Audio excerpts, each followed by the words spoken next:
My 16-year-old sister asked why we help people who can't help themselves, then poisoned our neighbor's cat to see what happens. When she killed her first friend, Charlie, she framed me for it. You ever have one of those moments that doesn't seem important until later? Like a casual sentence that replays in your mind years after the damage is done?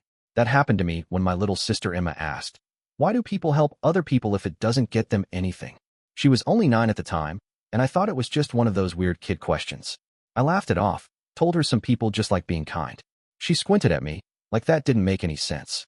My name's Ryan. I was 16 then, living in a quiet suburb in Illinois with my mom and Emma. Dad bailed when I was 10, left behind a stack of credit card debt and a worn-out couch. Mom worked nights at the hospital, which meant I was the one making sure Emma did her homework and ate something besides chips for dinner. We were tight, her and me. Or at least, I thought we were. Then came the cat. It belonged to Mr. and Mrs. Hill, the older couple next door. A fat, orange thing named Buttons. One afternoon, I found Emma crouched by the fence, staring at the cat like it was a science experiment. A day later, Buttons was dead. The Hills found her under the hydrangeas, and the vet said it looked like poisoning.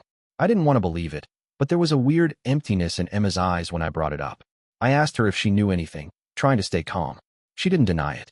She just smiled. Not like a happy smile, more like someone pretending to care. It was old, she said, like that made it okay. I bought 3 books from the thrift store about child development.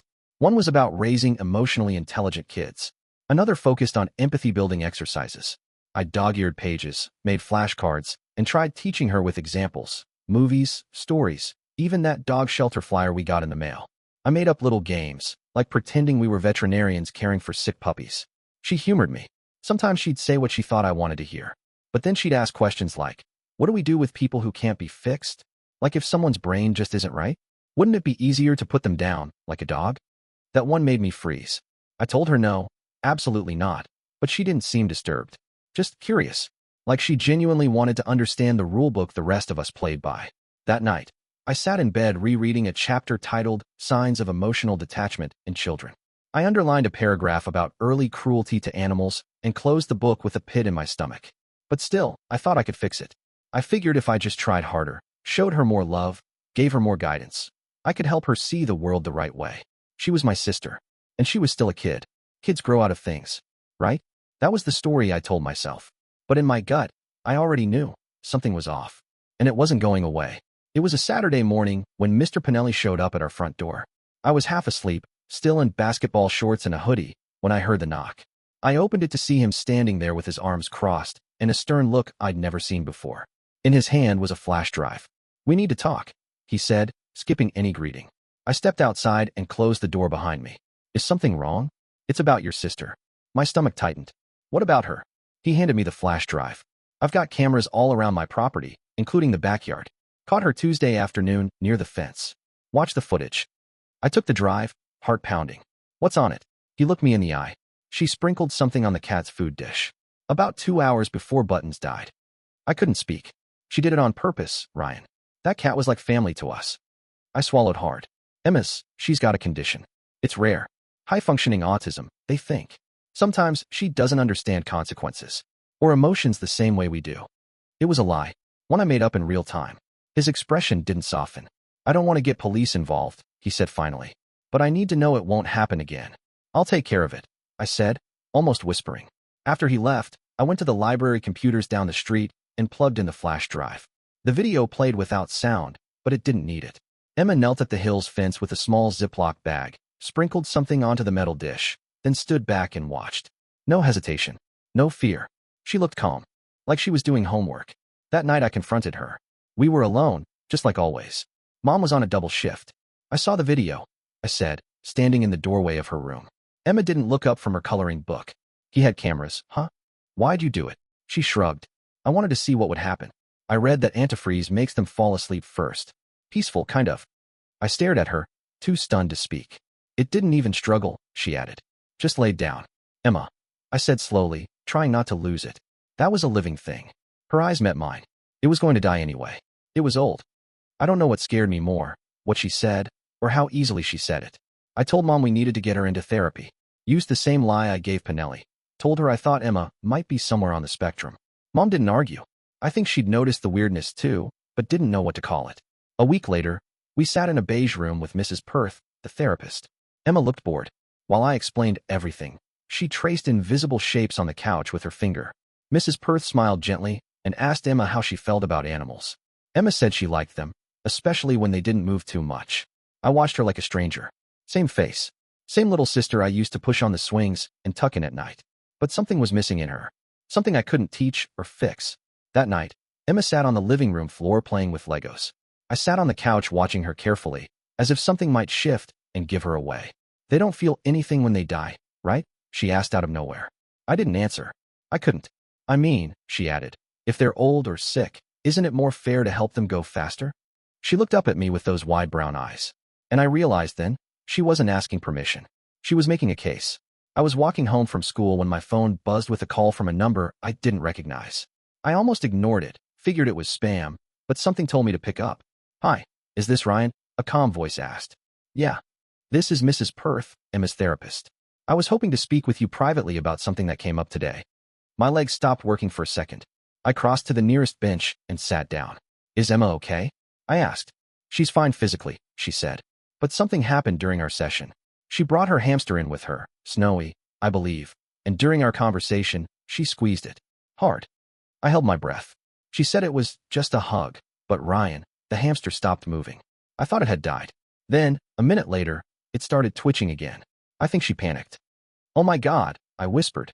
She smiled when it stopped moving. Then she looked at me and said, Oops, I didn't mean that one. That one was for next time. I asked her what she meant, but she shut down.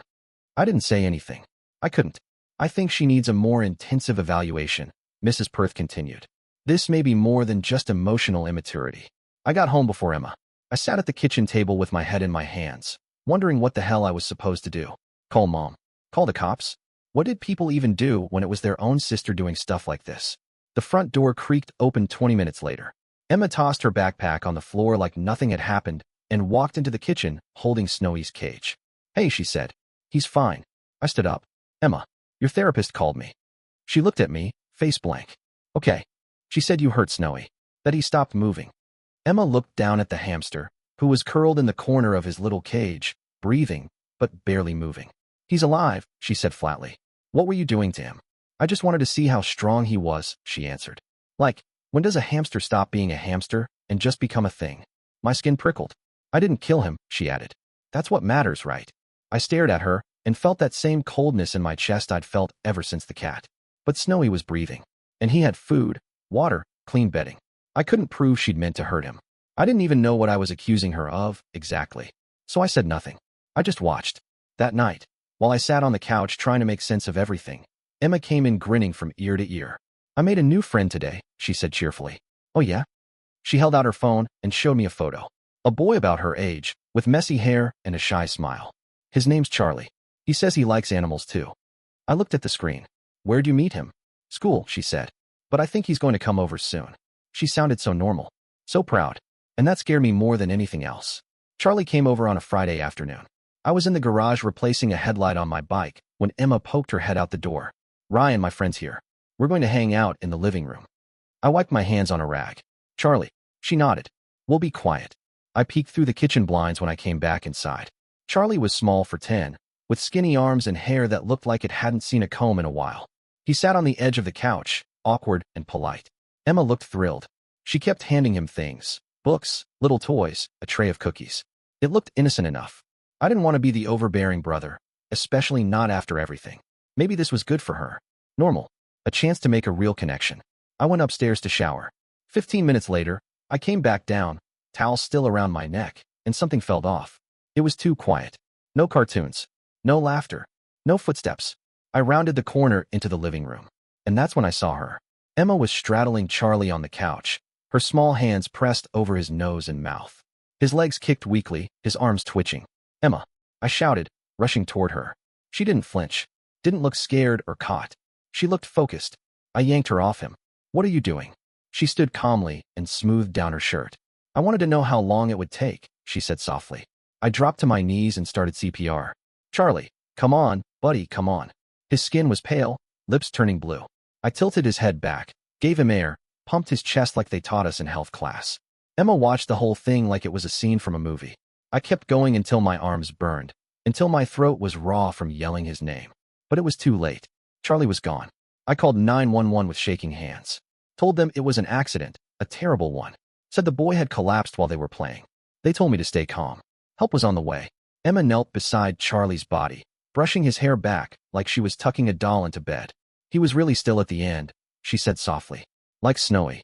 I stared at her, sweat dripping down my temple, and realized what I had been trying not to see for months. She wasn't broken. She was cold. The paramedics arrived within minutes. Emma answered their questions with a perfect little quiver in her voice. Tears queued up like an actress on command. We were just playing, she sniffled. We were pretending he was a dog, and I was the vet. He laid down and wouldn't wake up. She even clung to one of the EMTs and asked, "Is he going to be okay?" They bought every word.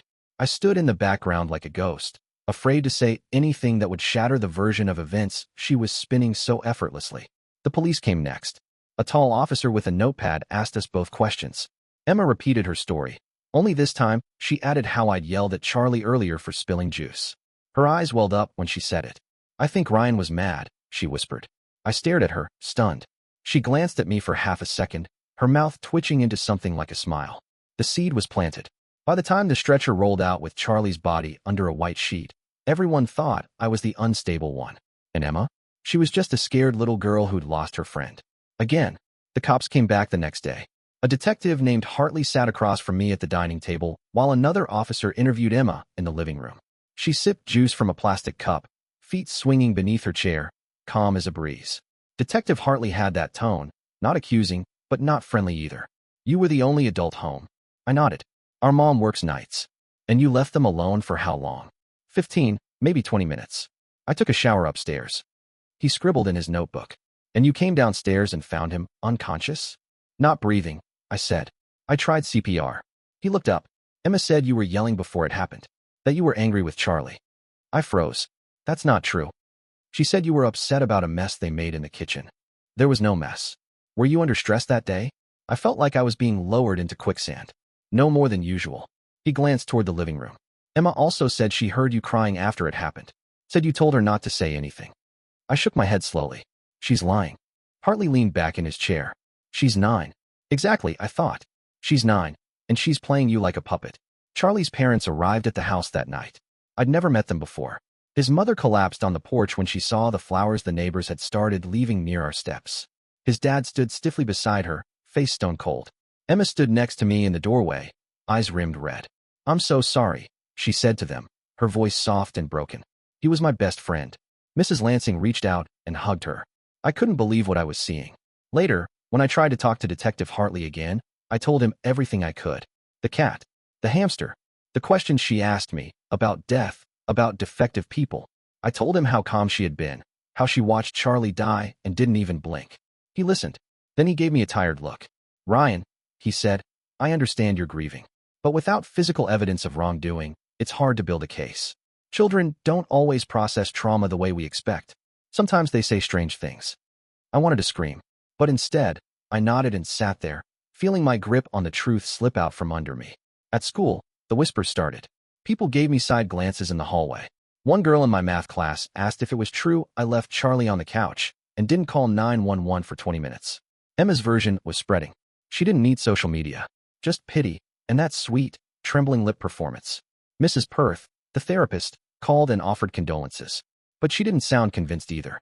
Not entirely. I asked if she thought Emma was dangerous. There was a pause. I think Emma is complicated, she said. But she's also very bright. And very good at understanding what people expect from her. That was her way of saying she didn't believe me.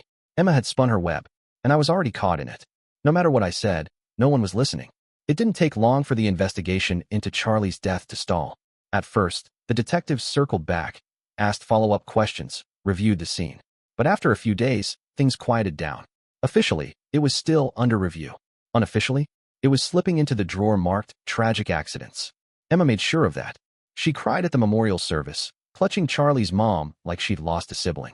She brought a handmade card that said, I miss you every day, Charlie, in bubble letters.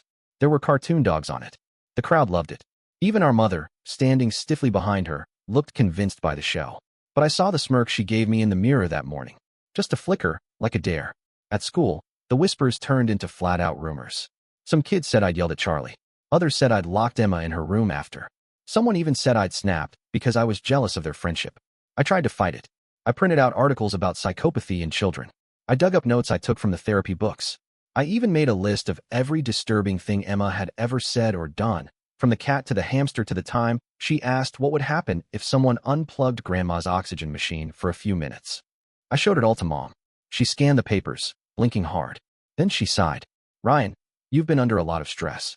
Maybe you're seeing things that aren't really there. I'm not making this up, I said. She's dangerous. She's 9. Mom snapped, her tired nurse face hardening. She just lost her first real friend. And you want to turn it into some kind of diagnosis? I realized right then, Emma didn't need to convince everyone. Just Mom. Because if Mom backed her, I had no one. I started collecting more, Emma's drawings, pages where the people had excess over their eyes. I found one sketch of a stick figure lying in what looked like a puddle of red crayon, with another figure standing over it. A smile on her face. I brought it to Mrs. Perth. I think this proves something, I said. She examined it quietly. It's troubling, she admitted. But lots of children draw scenes like this when they're processing trauma. She didn't witness a murder, I snapped. She did it. Mrs. Perth didn't respond. She just folded the drawing and slid it into her file. Days later, I overheard her telling Mom that I seemed fixated and might benefit from therapy myself. Emma's stories were working. Her version of reality was spreading. Me as the obsessed brother. The unstable one. The one who couldn't let go. Meanwhile, she walked around the house humming. She watched crime documentaries and made casual comments like, I bet they never found the real killer. She told Mom she wanted to be a detective someday, so she could know what people are really thinking. I couldn't prove what she did. I had no photos, no blood, no confession. Just a growing knot in my gut and a sister who smiled too much. But I wasn't giving up. Even if everyone thought I was crazy. Even if she made sure they did. Emma started therapy again. Same office, different tone. She walked in each week with neatly brushed hair and a journal tucked under her arm. She spoke softly, said the right things. Told Mrs. Perth she felt sad. That she missed Charlie every day. That she sometimes had nightmares. I think I'm broken, she whispered one day. I was sitting in the waiting room when I overheard it. I gripped the armrest so tight my knuckles cracked. She was playing them. Every minute of it, carefully scripted. Cry a little. Pause. Look down. Say something deep but vague. Let them fill in the blanks. They always did. Emma even started drawing safer pictures. Flowers, dogs, smiling stick figures. She gave one to Mom and taped another on the fridge. The one with Charlie's name spelled in glitter marker. You see, Mom said, watching me. She's healing. She's performing, I muttered. Like always. Mom gave me that disappointed look again. The one she used when I forgot to take the trash out or argued back at the dinner table. You need to let go, Ryan. You're turning into someone bitter. Bitter. For trying to protect her. For trying to protect everyone. Emma's lawyer showed up next. Not that there were formal charges, just a concerned family engagement, as they called it. But the therapist had flagged something about me. My behavior. My obsession. And just like that, I wasn't the concerned brother. I was the problem.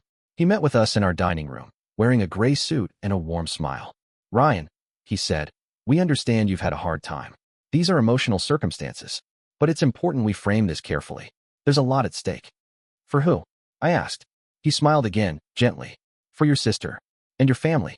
It would help, in court, if you gave a statement supporting Emma's grief. Nothing false. Just supportive. You mean lie. I mean protect her from a system that doesn't understand children like her. I laughed under my breath. She understands perfectly. He ignored that. And if you can't say something helpful, maybe you sit this out. Mom agreed. Said we didn't need more stress. Said it would be simpler if I didn't testify at all. So I didn't.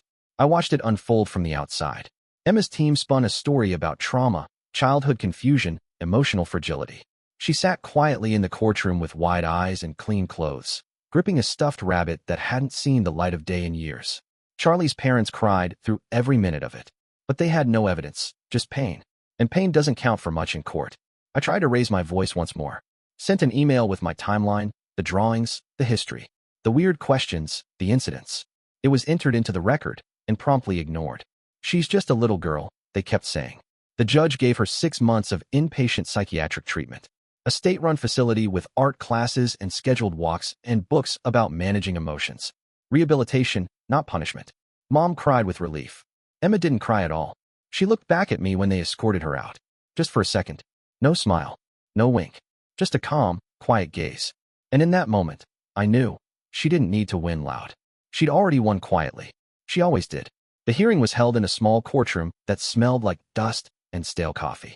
It wasn't a full criminal trial, more like a formality, a review to determine Emma's mental state, whether she was a danger to others, and what kind of treatment she needed. But to me, it felt like the final battleground. Mom sat on Emma's side, her hand on her back like she was guarding a fragile doll. The lawyer, Mr. Harris, wore that same smug half-smile he'd perfected at our kitchen table. Emma sat quietly between them, wearing a pale blue cardigan and her hair in a braid. She clutched the stuffed rabbit again. Her knees didn't even reach the floor. If I hadn't known better, I might have believed she was innocent, too. Then they started the performance. Mr. Harris spoke first, his voice gentle, sincere. Emma is not a monster, he said. She is a grieving, traumatized child who witnessed the death of her best friend. There is no evidence, none, that this was anything more than a horrible, tragic accident. He motioned to Emma. Look at her. She loved Charlie. She talks about him every day. She asks if he's watching over her. I wanted to scream. The judge nodded along. A woman in her 60s with tired eyes and a polite smile. She'd seen too much in her time, and I could already tell she wanted to believe in redemption. Next came the therapist, Mrs. Perth. She talked about Emma's emotional delays, her flattened effect, and how she needed structured guidance. But she never said the word dangerous. Not once. Then it was my turn. I stepped up, holding a manila folder with everything I had. Charlie's old text from the school computer lab, some drawings Emma had left in my room, and one chilling note she wrote in her journal that I'd found weeks earlier. People don't scream when you do it right. I laid it out. I told the court what I'd seen. The cat. The hamster.